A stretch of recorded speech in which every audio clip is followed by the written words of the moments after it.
অসমীয়া মানুহ ইমান বুৰ্বক নহয় ৰাতি 1 বজাত ফোন কৰি পেলাই বিভিন্ন ধৰণৰ গালি গালাজ আৰু ভয় ভাবুকি প্ৰদান কৰিছে তেখেতৰ কোনোবা বন্ধু বোলে আইচিউত পৰি আছে কিন্তু শান্তিপুৰখন শান্তিপুৰ বুলিহে জানো আপুনি শান্তিপুৰখনক অশান্তিৰ সৃষ্টি কৰিবলৈ বিচাৰি আছে এনেকুৱা মানুহৰ জাতীয় জীৱনত কোনো ধৰণৰ অৱদান নাই তেওঁলোকে অকল নিজৰ ব্যৱসায়টো চিনি পায় আৰু নিজৰ ব্যৱসায়টো কেনেকৈ কৰি পেলাই মুনাফা লুটিব লাগে অকল সেই কথাই জানে মই শান্তিপুৰত ৰখি থাকিম তোমালোক আহা যদি দম আছে আহা এজন অসমীয়া হিচাপে তেখেতৰো আৱেগ থাকিব লাগিছিলে যে আমি দৰকাৰ হ'লে এবছৰ বিহু নাপাতো নমস্কাৰ আজি উপস্থিত সকলো সাংবাদিক বন্ধুসকলক বিশেষ এটা কাৰণত আমি মাতি আনিছোঁ সেই বিষয়টো হৈছে যোৱা 11 তাৰিখে আমি সংবাদ মাধ্যমৰ জৰিয়তে এইবাৰ যি দিৱালী উৎসৱত ফটকা নুফুটাবলৈ আহ্বান জনাইছিলোঁ সকলোকে আমি কৈছিলোঁ যে এই বছৰ বিশেষকৈ যি সময়ত সমগ্ৰ অসম শোকস্তব্ধ হৈ আছে সকলো শোকত ভাগি পৰি আছে জুবিনদাৰ ন্যায়ৰ বাবে লাগি আছে জুবিনদাৰ ন্যায়ৰ বাবে সকলোৱে মাত দি আছে কাৰো মন ঠিক নাই সেইবাবে আমি কৈছিলোঁ যে এই বছৰ বিশেষকৈ কোনো আতচবাজি কৰিব নালাগে জুবিনদাৰ নামত এগছ চাকি জ্বলাই বা পোহৰৰ যি উৎসৱ বা আমাৰ ধৰ্মীয় ৰীতি নীতি সেইখিনি পৰম্পৰাৰে আমি আগবাঢ়ি দেৱালীটো উদযাপন কৰিব লাগে কিন্তু তাত আমি কেইজনমান ব্যৱসায়ীৰ নাম লৈছিলোঁ যিসকলে গুৱাহাটীত আচলতে বিগত বহু বছৰৰ পৰাই এই ফটকা ব্যৱসায়ৰ লগত জড়িত হৈ আছে বিশেষকৈ আমি জানো তেওঁলোকক আমি আগত কোনো ধৰণৰ কথা কোৱা নাছিলোঁ বিগত কোনো বছৰো কোৱা নাই আমি এই বছৰ এইকাৰণে তেওঁলোকক কৈছিলোঁ যে এই বছৰ শোকত ম্ৰিয়মান হৈ আছে সকলো শোকস্তব্ধ হৈ আছে সেইবাবেই অনুৰোধটো আছিলে যে আমাৰ ফটকা এবাৰ বিকিব নালাগে বা ৰাইজে এবাৰ ফটকা ফুটাব নালাগে কাৰণ জুবিনদাৰ ঘৰ হৈছে কাহিলীপাৰাত আজি জুবিনদাৰ বৌয়ে যিমানখিনি মনত দুখ পাই আছে সেই দুখ কাৰো আগত প্ৰকাশ কৰিব নোৱাৰে আমি দেখা পাই আছোঁ মানুহগৰাকী কেনেকৈ জীয়াই আছে তেওঁ কেনেকৈ জীয়াই আছে সকলোৱে দেখা পাইছোঁ আৰু সেইবাবে আমি সকলোৱে ন্যায়ৰ ক্ষেত্ৰত লাগি আছোঁ তেওঁ লিখিবলৈ বাধ্য হৈছে যে 10 দিনৰ ভিতৰত জুবিনদাৰ ন্যায় তেওঁ বিচাৰে সেই কথাবিলাক চিন্তা চৰ্চা কৰি আমি যাতে গুৱাহাটীত যদি দেৱালীত এই আতচবাজি বা ফটকা ফুটোৱা উৎসৱটো যদি আমি আকৌ ডাঙৰকৈ যদি কৰিবলৈ হয় হয়তো বয়ে ক'ৰবাত নহয় ক'ৰবাত মনত বহুত আঘাত পাব কাৰণ যিটো সময়ত আমি ন্যায় বিচাৰি আছোঁ সেই সময়ত যদি আকৌ যদি আমি আনন্দ উল্লাস কৰি দেখাওঁ যে ন্যায় কথাটো আমি তেতিয়াহ'লে বহু পিছত ৰাখি থোৱা নিচিনা হ'ব সেই কথাখিনি বাদ পৰিল তাৰপিছত যোৱা পৰহিৰ কথালৈ আহোঁ আমি দেখা পাইছোঁ যে এজন ব্যৱসায়ীয়ে তেখেতৰ নামো আমি কৈছিলোঁ আমিও বহুত দুখত আছোঁ বহুত আৱেগত আছোঁ বহুত আৱেগিক হৈ আছোঁ আৱেগিক হৈ পেলাই বহুত কথাও কোৱা যায় আৱেগত মানুহে যিকোনো কথা মুখৰ পৰা ওলাব পাৰে আমিও কিছুমান কথা কোৱা গৈছিলে সেই কথাবিলাককে তেওঁ লৈ এখন সংবাদমেল আয়োজন কৰা দেখিবলৈ পালে এজন ফটকা ব্যৱসায়ীয়ে তেখেতে সংবাদমেলখন দিছে ঠিকেই আছে যে তেওঁ বৰপেটাৰ যি আমাৰ আতচবাজি সেই আতচবাজি বিক্ৰী কৰিছোঁ বুলি কৈছে আমাৰ তাত কোনো ক'বলগীয়া নাই আমি 11 তাৰিখৰ সংবাদমেলখনৰ পিছত আকৌ আমি সংবাদমেল দি পেলাই আমি কৈছোঁ যে যি আমাৰ থলুৱা উৎপাদিত সামগ্ৰীসমূহ আছে থলুৱা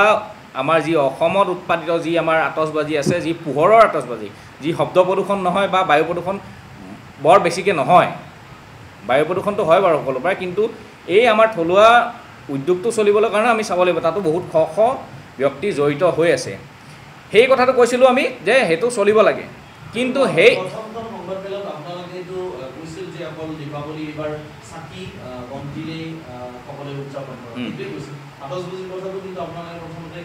প্ৰথমতে কোৱা নাছিলোঁ চাকি বা আমাৰ যি ধৰ্মীয় ৰীতি নীতি আছে সেই ধৰ্মীয় ৰীতি নীতিৰ মাজেৰে আমাৰ এইবাৰ দীপাৱলীটো আমি উদযাপন কৰিব লাগে বুলি কৈছিলোঁ যে বেছি জাক জমকতা কৰিব নালাগে এইকাৰণে আমাৰ যেতিয়া ঘৰত এজন কোনোবা ব্যক্তি ঢুকায় তেতিয়াহ'লে সেই ঘৰৰ ব্যক্তিজনক মুখ্যমন্ত্ৰীয়ে ঘোষণা কৰি দিলে যে আতচবাজি এইবাৰ বৰপেটাৰ আতচবাজি প্ৰথম তেখেতে কিনিব বুলি কৈছে জুবিন থাকিলেও সেইটো হ'লহেঁতেন হ'ব পাৰে তেখেতে কিনিব তেখেতে এইটো ঠিকো ক'ব পাৰে বা ৰাইজৰ আগত তেখেতে এইটো আমাৰ থলুৱা উদ্যোগটো চলি যোৱাৰ কাৰণেও ক'ব পাৰে কিন্তু তাতো এটা কথা আছে যে থলুৱা উদ্যোগটো চলিবৰ কাৰণে আমাৰ যি এতিয়া শোকস্তব্ধ অসমখন হৈ আছে তেখেতে তেতিয়া বহুত ধৰণৰ আঁচনি লৈ থাকে বহু ধৰণৰ আঁচনি লয় সেই আঁচনিসমূহৰ মাজতো তেতিয়াহ'লে আমাৰ বৰপেটাৰ যিসকল থলুৱা ব্যৱসায়ী প্ৰভাৱিত হৈছে আমাৰ এই আজি এই সময়ত যে আতচবাজি বিক্ৰী হোৱা নাই বা বিক্ৰীৰ ক্ষেত্ৰত কিছুমান বাধা বিঘিনি আহিছে সেই তেতিয়াহ'লে চৰকাৰে এককালীন অনুদান হিচাপে তেওঁলোকক এটা অনুদান দিবলৈ তেওঁলোকে ব্যৱস্থা কৰিব লাগে চৰকাৰে যিহেতু মুখ্যমন্ত্ৰীয়ে কৈছে যে আমাৰ থলুৱা যিটো উদ্যোগ এইটো চলিব লাগিব সেইখিনি কথা ক'ম বাৰু আমাৰ কথা হ'ল যিজন ব্যক্তিয়ে যোৱা 12 তাৰিখে সংবাদমেল দিছে ফটকা ব্যৱসায়ীগৰাকীয়ে তেখেতে কিছুমান কথা কৈছে যে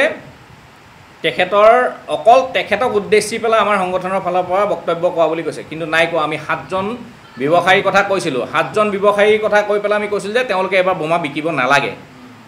কাৰণ আমিও আৱেগিক হৈ আছোঁ তাত এটা দুটা কিবা বেলেগ কথা ক'বও পাৰোঁ সেইটো বেলেগ কথা সকলো আৱেগিক হৈ আছে সকলো আপোনালোকে দেখিছে আপোনালোকৰ প্ৰতিটো নিউজৰ কমেণ্টত আপোনালোকে দেখিছে গমেই পাইছে যে অসমৰ ৰাইজে নিজেই বৰ্জন কৰিছে এবাৰ ফটকা ফুটাম আমি ফটকা ফুটাম কেতিয়া ফুটাম জুবিন দাৰ যিদিনা ন্যায় পাব সেইদিনা আমি দুগুণ দাম দি পেলাই ফুটাম সকলোৱে কৈ আছে কিয় কৈছে জুবিনদাৰ ন্যায় প্ৰথম আমাৰ উৎসৱ পাৰ্বণতকৈ জুবিনদাৰ ন্যায় প্ৰথম সেইদিনা আৰু এটা কথা কৈছিলোঁ যে আমি দৰকাৰ হ'লে এবছৰ বিহু নাপাতোঁ বিহু উদযাপন নকৰোঁ আমি বিহু উদযাপন নকৰোঁ যেতিয়ালৈকে জুবিনদাৰ ন্যায় নহয় নাজানো আচলতে তেখেতৰ কিবা গাত লাগিবও পাৰে তেখেতৰ নাম লোৱাৰ কাৰণে তেখেত বহুত জাঙুৰ খাই উঠিছে সেইটো তেখেতৰ ব্যক্তিগত কথা তেখেতে নাজানো এতিয়া কি ভিত্তি কৰি পেলাই এইখিনি কথা কৈছে ঠিক আছে শুনক মই গোটেই কথাখিনি কৈছোঁ যেতিয়া ব্যৱসায়ীজনে প্ৰেছ মিট দিলে তাৰপিছত তেওঁ গধূলি 12 অক্টোবৰ 2025 গধূলি তেওঁ আমাৰ মুখ্য উপদেষ্টা বিদ্যুৎ কলিতাৰ ফোন নাম্বাৰটো ক'বৰ পৰা কালেক্ট কৰি তেখেতে বিদ্যুৎ কলিতা ডাঙৰীয়াক তেখেতে কিছুমান ফোন কৰি পেলাই ভয় ভাবুকি দিবলৈ আৰম্ভ কৰিলে তাৰপিছত তেখেতে ক'লে যে প্ৰেছ মিটত থকা তোমালোকৰ ল'ৰাকেইজনৰ ফোন নাম্বাৰ দিয়া তো বিদ্যুৎ কলিতাই ক'লে যে ঠিক আছে মই দিছোঁ দাদা আপোনাক দিলে নাম্বাৰটো তেখেতে কিন্তু ফোন কৰা নাই কিন্তু তেখেতে আকৌ বিদ্যুৎ কলিতাক ফোন কৰি বিভিন্ন ধৰণৰ ভয় ভাবুকি প্ৰদান কৰিলে বিদ্যুৎ কলিতাক আমাৰ সেই সংবাদমেলটোত কোনো ধৰণে জড়িতও নাছিলে তেখেতে কোনো মন্তব্য আগবঢ়োৱা নাছিলে তেখেতে সংবাদমেলখনত বহাও নাছিলে এই কাৰণটো বুজি নাপালোঁ সেই ব্যক্তিগৰাকীয়ে বিদ্যুৎ কলিতাক কিয় টাৰ্গেট কৰি ল'লে সেইটো প্ৰথম কথা আৰু দ্বিতীয় কথা হৈছে তেখেতে যোৱাকালি তেওঁ দেখিছোঁ ভৰলু থানাত এখন FIR দিছে যে তেখেতক ব্যক্তিগতভাৱে আমি সংবাদ মাধ্যমৰ যোগেদি আক্ৰমণ কৰিছোঁ তেখেতক ফটকা আমি ডেষ্ট্ৰয় কৰি দিম তাৰপিছত তেখেতক আমি তেখেতৰ যিসমূহ ফটকা আছে আমি বিকিবলৈ নিদিওঁ বা তেখেতৰ ব্যৱসায়িক প্ৰতিষ্ঠানত গৈ পেলাই আমি পানী ঢালি দিম বহুতে বহুত কথা কৈ আছে এতিয়া সমগ্ৰ অসমবাসীয়ে কৈ আছিলে বহুতে কৈছিলে যে শ্যামকানু আহক অসমত কেনেকৈ আহে চাওঁ সিদ্ধাৰ্থ আহক কেনেকৈ আহে চাওঁ তাহাঁতক আমি ধৰি মাৰি পেলাম আজিলৈকে হৈছে নেকি তেনেকুৱা ঘটনা কোনোবা দিনা কোনোবাই গৈ পেলাই SIT তদন্তত কিবা বাধা বিঘিনি দিছে নেকি নাই কৰা নহয় কোনো মানুহে মুখেৰে ক'ব পাৰে সকলো কাম যে কোৱাৰ পিছত যে কৰিব সেইটো কথা নহয় অসমীয়া মানুহ ইমান বুৰ্বক নহয় অসমীয়া মানুহ ইমানো আৱেগিক নহয় যে মানুহে আইন হাতত তুলি ল'ব আইন কেতিয়াও হাতত তুলি নলয় তাতো কৰি দেখা পোৱা গৈছে যে কালি এই যিগৰাকী ব্যৱসায়ীয়ে কালিও সংবাদ মাধ্যমৰ আগত কিছুমান কথা কৈছে তেওঁ কৈছে যে একত্ৰিত যুৱ পৰিষদক তেওঁ প্ৰত্যাহ্বান জনাইছে বুঢ়া আঙুলি দেখাই পেলাই কৈছে তেখেতে বুঢ়া আঙুলি দেখাই পেলাই কৈছে একত্ৰিত যুৱ পৰিষদৰ তোমালোক আহা মই শান্তিপুৰত আছোঁ মই শান্তিপুৰত ৰখি থাকিম তোমালোক আহা যদি দম আছে আহা আমি দাদা শুনক শান্তিপুৰলৈ গৈয়ে থাকোঁ আমি শান্তিপুৰ অহা যোৱা কৰিয়ে থাকোঁ কিন্তু শান্তিপুৰখন শান্তিপুৰ বুলিহে জানো আপুনি শান্তিপুৰখনক অশান্তিৰ সৃষ্টি কৰিবলৈ বিচাৰি আছে শান্তিপুৰ যি নামে শান্তিপুৰ সেই শান্তিপুৰত আপুনি অশান্তিৰ সৃষ্টি কৰাৰ বাবে আপুনি চেষ্টা কৰি আছে চাগে সেই শান্তিপুৰ হৈ থাকিবলৈ দিয়ক আপুনি অশান্তিৰ সৃষ্টি কৰিব নালাগে আৰু আপুনি যি আমাৰ সংগঠনক বুঢ়া আঙুলি দেখাই পেলাই আপুনি আপোনাৰ বক্তব্য প্ৰদান কৰিছে এইটো একেবাৰে অশোভনীয় আপোনাক আমি নমস্কাৰ কৰি পেলাই আমি আপুনি আমাতকৈ বয়সত বহুত ডাঙৰ হ'ব আপোনাক নমস্কাৰ কৰি পেলাই কৈছোঁ আপুনি যি মন্তব্য কৰিছে সেয়া আচলতে এটা জাতীয় সংগঠনক কৰা মন্তব্য নহয় সেয়া সমগ্ৰ অসমবাসী আৰু জুবিনদাৰ সকলো অনুৰাগীক আপুনি উদ্দেশ্যি পেলাই এই মন্তব্য কৰিছে কাৰণ এয়া অকল এটা জাতীয় সংগঠনৰ গাত লগা কথা নহয় এইটো সমগ্ৰ অসমবাসীৰ গাত লাগিছে আৰু আপোনাৰ যিমানবিলাক নিউজ বাজিছে যিমানবিলাক নিউজ আছে তাতে আপুনি কমেণ্টবিলাক পঢ়ি চাব আপোনাক কেনেধৰণৰ মন্তব্যবিলাক আগবঢ়াইছে আপুনি পঢ়ি চাব আপুনি হয়তো চোৱা নাই চাব তাত অকল যে আমাৰ সংগঠনে আপোনাক কৈছে নহয় তাত প্ৰতিজন অসমীয়াই আপোনাক কৈ আছে যে এইবাৰ আপুনি ফটকা নিবিকিলেও হ'ব আপুনি কাৰণ অকল ফটকাৰ ওপৰতে আপুনি নিৰ্ভৰশীল নহয় আপুনি ফটকাৰ ওপৰত বছৰটোত এটা দিন 10টা দিন ব্যৱসায় কৰি পেলাই আপুনি বছৰটোত নিৰ্ভৰশীল মানুহ নহয় এইখিনি কথা আপোনাক ক'লোঁ আৰু এটা কথা তাৰ পিছত ক'ম এই মানুহজনে এই ফটকা ব্যৱসায়ীজনে যাৰ কথা কৈ আছোঁ কালি সংবাদমেল দিছে আমাৰ নামত এটা FIR দিছে ভৰুল থানাত সেই মানুহজনে আকৌ কি কৰিছে যোৱাকালি ৰাতি 1টা বজাত তেওঁ মদ্যপান কৰিয়ে হয়তো সম্পূৰ্ণৰূপে এই বক্তব্যটো আগবঢ়াইছে আমাৰ মুখ্য উপদেষ্টাক তেওঁ কিয় টাৰ্গেট কৰি লৈছে সেইটো কথা আমি নাজানো তেওঁ আমাৰ মুখ্য উপদেষ্টাক ৰাতি 1 বজাত ফোন কৰি পেলাই বিভিন্ন ধৰণৰ গালিগালাজ আৰু ভয় ভাবুকি প্ৰদান কৰিছে যদি এই বছৰ হেনো তেওঁৰ ফটকা বিক্ৰী নহয় তেওঁ বোলে চাই ল'ব তাৰপিছত আপোনাৰ তেখেতৰ কোনোবা বন্ধু বোলে ICUত পৰি আছে এই ফটকা মানে আমি সংবাদমেলৰ যোগে যি আমাৰ ফটকা এবাৰ বৰ্জন কৰিবলৈ ক'লোঁ সেই কথাক লৈ পেলাই তেখেতে বিদ্যুৎ কলিতা ডাঙৰীয়া আমাৰ মুখ্য উপদেষ্টাক কিহৰ কাৰণে টাৰ্গেট কৰি আছে নাজানো তেওঁ আজি হাতীগাঁও থানাত ব্যক্তিগতভাৱে বিদ্যুৎ কলিতাই এখন FIR দিছে FIR লঞ্চ কৰিছে যে বিদ্যুৎ কলিতা আমাৰ এই সম্পূৰ্ণ গোটেই বিষয়টোত 1% জড়িত নাই এইটো আমি স্পষ্টীকৰণ দিছোঁ তো তেওঁ সংবাদ মেলটোত জড়িত নোহোৱাকৈ তেখেতক কিয় টাৰ্গেট কৰি আছে এই মানুহজনে সেইটো কথা বুজি পোৱা নাই আৰু তেখেতৰ ব্যৱসায় কৰি আছে কৰি থাকক বাকী 7জনৰ ভিতৰত 6জনেই একো মন্তব্য দিয়া দেখা নাই অসমৰ কোনো এজন ফটকা বেপাৰীয়ে মন্তব্য দিয়া দেখা নাই অকল তেওঁকে দেখিছোঁ তেওঁৱে উঠি পৰি লাগি আছে আৰু তেওঁ প্ৰতিটো ক্ষেত্ৰত আমাৰ সংগঠনটোক চেলেঞ্জ কৰি আছে তেওঁ চেলেঞ্জ কৰিব পাৰে তেখেতে এজাহাৰ দিব পাৰে তেখেতৰ ৰাইট আছে সেইটো তেখেতে আইনীভাৱে আগবাঢ়িব পাৰে আমিও আইনীভাৱে আগবাঢ়িম যিমান পাৰোঁ তেখেতে কৰিব পাৰে সেইটো কথা কিন্তু এজন অসমীয়া হিচাপে তেখেতৰো আৱেগ থাকিব লাগিছিলে যে এই শোকস্তব্ধ সময়খিনিত যাতে ময়ো অলপ নিজৰ দায়িত্ব পালন কৰোঁ অসমীয়া হিচাপে যে এই আতচবাজি যি আছে যে মই থলুৱাখিনিয়ে বিক্ৰী কৰিম পোহৰৰখিনি বিক্ৰী কৰোঁ বাকী মই নকৰোঁ কিন্তু তেওঁ বিভিন্ন ধৰণৰ বিক্ৰী আছে বিক্ৰী কৰি থাকক তেওঁ অত বছৰে বিক্ৰী কৰি আছিল আমিতো একো ক'বলৈ যোৱা নাছিলোঁ তেখেত বুলি নহয় যোনেই বিক্ৰী কৰি থাকক আমিতো কাকো ক'বলৈ যোৱা নাছিলোঁ কোনোদিনা কাকোতো আমি অনুৰোধো কৰা নাই আমি বাধাও দিয়া নাই একো কৰা নাই এইবাৰ প্ৰথম কৈছিলোঁ তাৰপিছত তেওঁ নুশুনে তেখেতৰ কথা তেখেতে কৈছে বহু কথা মুখ্যমন্ত্ৰীয়েও কৈছে ফটকা ফুটাবলৈ সেইটো মুখ্যমন্ত্ৰীৰ বক্তব্য থলুৱা উদ্যোগটো চলাটো আমাৰ দায়িত্ব সেইটোত আমি আগুৱাই নিয়াত আমি দায়িত্ব ল'ম এতিয়া এই ফটকা ব্যৱসায়ীজনে যিসমূহ বক্তব্য আগবঢ়াই আছে বা তেখেতে যিসমূহ ধমকি প্ৰদান কৰি আছে এইবিলাকৰ পৰা তেখেতক বিৰত থাকিবলৈ আমি অনুৰোধ জনাইছোঁ আৰু দ্বিতীয় কথা তেখেতে আমাৰ যে সংগঠনটোৰ ওপৰত যে এখন FIR দিলে যোৱাকালি তেখেতে জুবিনদাৰ মৃত্যু ন্যায়ৰ কথা বহুত কৈ আছে ন্যায় তেখেতকো লাগে বোলে তেখেতে সেই সময়ত FIR এখন কিয় নিদিলে তেখেতৰ কি নৈতিক দায়িত্ব নাছিলে নেকি এজন অসমীয়া হিচাপে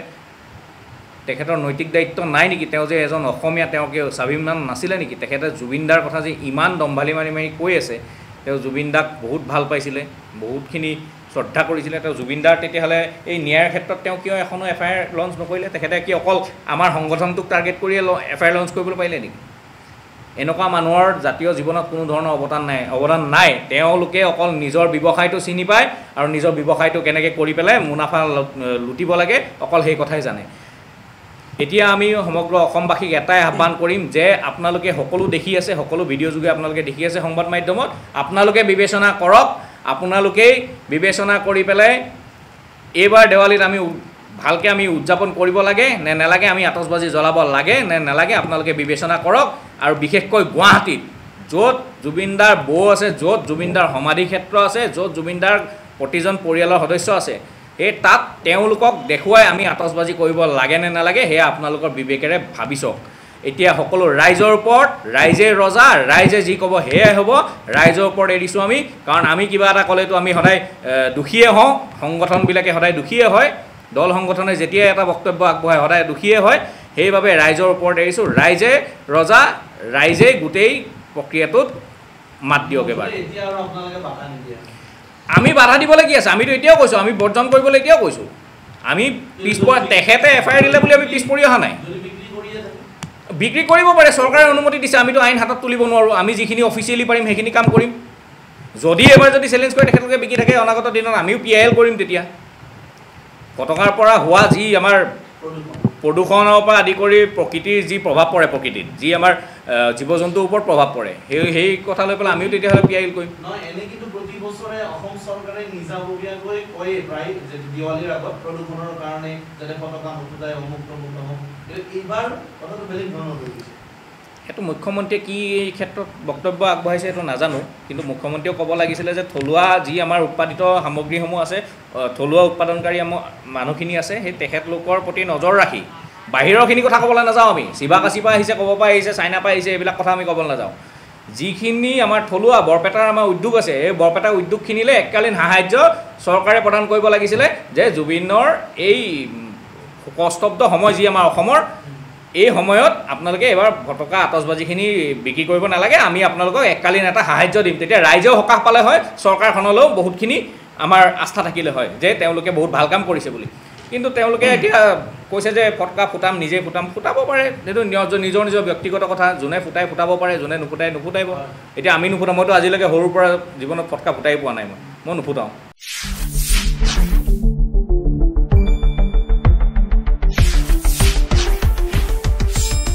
শুদ্ধ আৰু বিস্তৃত বাতৰিৰ বাবে চাই থাকক নিউজ ডেস্ক ৰিপোৰ্ট।